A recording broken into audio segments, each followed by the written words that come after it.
Namaskar to all the respected electrohomeopathic physicians.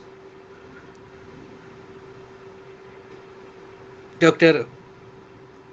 Amit Kumar Roy from the capital of India. मैं नमन करता हूं doctor के P Sinha ji की ज्ञान की, व्यक्तित्व की, उनकी अनुभव की मैं धन्यवाद देता हूं, उनकी इच्छा शक्ति की जिसके द्वारा लंबा वक्त की जी अनुभव शेयर किया। मैं तहे दिल से धन्यवाद देता हूं डॉक्टर प्रभात कुमार श्रीवास्तव जी को, जिन्होंने एक मजबूत प्लेटफॉर्म बनाया, एक पोर्टल बनाया और जिनकी इच्छा शक्ति के द्वारा सबकी बातें जन जन तक पहुंचाए। साथ ही ये वेबिनार, ये प्लेटफॉर्म सिर्फ पॉपुलैरिटी को बढ़ाने के लिए नहीं, एक मजबूत प्लेटफॉर्म बनाना है। इस पैथी का किस तरीके से उद्धार हो,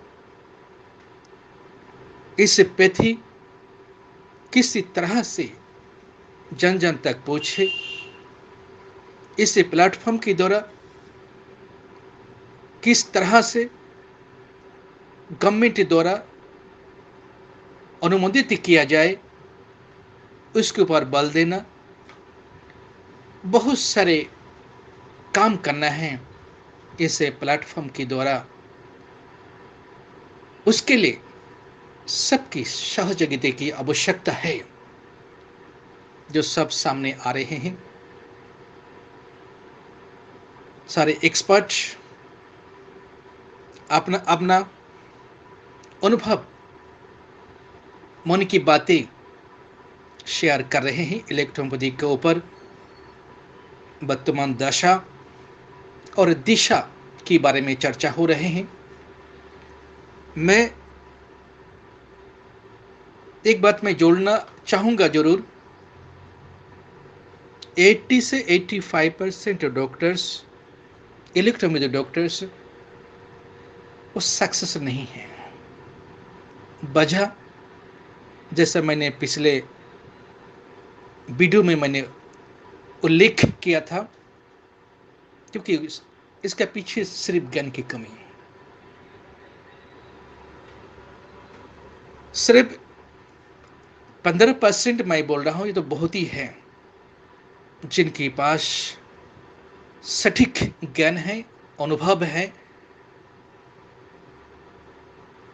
और जिस ज्ञान के द्वारा उन्होंने चिकित्सा कर रहे हैं, लोगों को रोग मुक्त कर रहे हैं। लेकिन 80 से 85% जो इलेक्ट्रोपैथिक फिजिशियंस है, उनके लिए क्या रास्ता निकाला जाए, किस तरह से उनकी ज्ञान को बढ़ाया जाए, एक सूची में, एक इलेक्ट्रोपैथिक अच्छा सूची में किस तरह से उनको जोड़ा जाए, इसके लिए पहल करने की आवश्यकता है।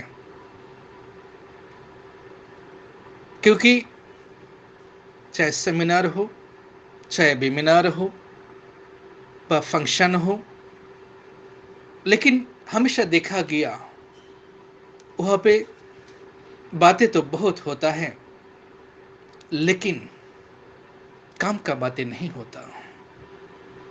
मैं प्रतिनिधित्व करने वाले डॉक्टर माननीय डॉक्टर के.पी. सिन्हा जी से मैं गुजारिश करना चाहूंगा, जो डॉक्टर्स है उनकी ज्ञान किस तरीके से बढ़ाई जाए, उनकी अनुभव को किस तरह से बढ़ाई जाए, आपके अंदर जो ज्ञान संचित है वो किस तरीके से वो इलेक्ट्रोपैथी डॉक्टर के पास पहुंचे, और उस ज्ञान के द्वारा जनहित के लिए वो अपने आप को जोड़ पाए। इसके लिए आपको मैं कोशिश करना चाहूँगा, आपको मैं गुजारिश करना चाहूँगा, आप कोशिश करें। मैं रिक्वेस्ट करना चाहूँगा आपको, आप इसके बारे में ज़रूर कोई मंतव्य बनाएँ, कोई प्लानिंग बनाएँ। किस तरीके से ये इतनी तादाद पे इलेक्ट्रॉनिक डॉक्टर्स है, उनकी भला हो, उनकी उद्धार हो, उनको एक सही दिशा मिले। डॉक्टर्स क्या करता है वो खुद ही समझ नहीं पाता, क्या बोलता है वो भी उनको समझ में नहीं आता। छोटे छोटे पॉइंट्स भले ही हैं, लेकिन वो पॉइंट्स को भी उन्हें समझाने की आवश्यकता है। जैसा मैंने इस वीडियो में तो मैंने नहीं कहा क्यों डॉक्टर फेल हो रहा है, क्यों डॉक्टर इलेक्ट्रोनिक डॉक्टर्स दूसरी पैथी का सहारा लेकर के अपना रोजी रोटी चलाता है। इस पैथी का नाम लेकर के क्यों दूसरा पैथी को अपनाता है। पहले तो ज्ञान की कमी, और दूसरी जो बड़ा वजह वो है जो इलेक्ट्रोपैथिक मेडिसिन, वो मेडिसिन सही तरीके से नहीं मिलता। कोई अच्छा ऐसा कंपनी भी किन की नज़र में है और कौन सी दवाई द्वारा, कौन सी कंपनी के दवाई द्वारा वो दवा बीमारी को ठीक करते ये भी नहीं पता। तो मेरा खासकर गुजारिश होगा सर केपी सिन्हा जी से, उन्होंने किस तरीके से कौन सी कंपनी की दवाई उन्होंने इस्तेमाल कर रहे हैं, और उसके बारे में भी जानकारी देने के लिए मैं रिक्वेस्ट करना चाहूँगा। क्योंकि सबसे बड़ा परेशानी डॉक्टर के सामने यही आ रहे हैं, सही दवाई ना मिलना। किस तरीके से क्यों दवाई मिले, कहाँ से मिलेगा, कैसे मिलेगा।